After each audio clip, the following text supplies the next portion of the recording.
Blackstone Audio presents Why So Dead by Ellery Queen. This book is read by Traber Burns. Chapter 1.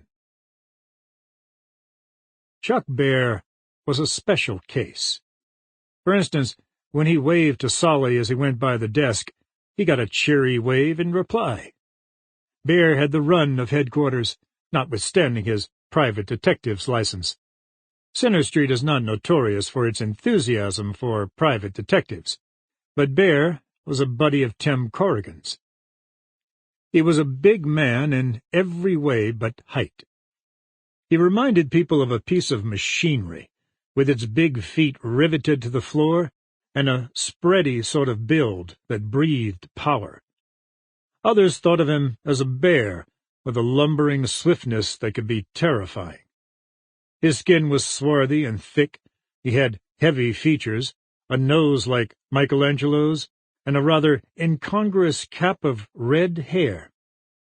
During their Korean hitch, Corrigan had once desperately described him to a prospective blind date as not exactly ugly, only approximately. It had been sheer poetry, built on sales resistance. Bear was ugly, period. But it was the kind of ugliness that many women found beautiful. Bear got out of the elevator, shoved through the main office squad room, and made for the door with the frosted panel that said, Captain Tim Corrigan.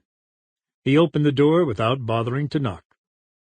Corrigan looked up from the morning teletype he was scanning with his one eye. The left socket was covered by a patch, for aesthetic reasons. He had left the eye in Korea.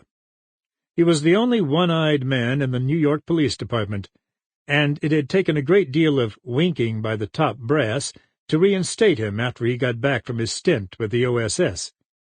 The deciding factor had been his previous record.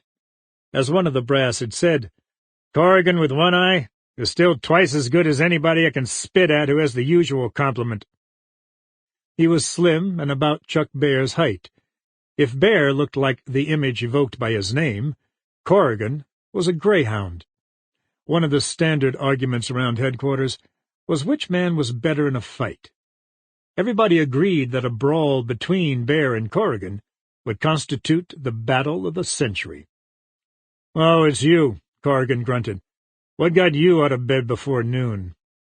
"I couldn't resist this luxurious office of yours," Bear said, lowering his bulk into the one other battered chair in the tiny room. "I dream about it." "Go to hell." Sample complete. Ready to continue?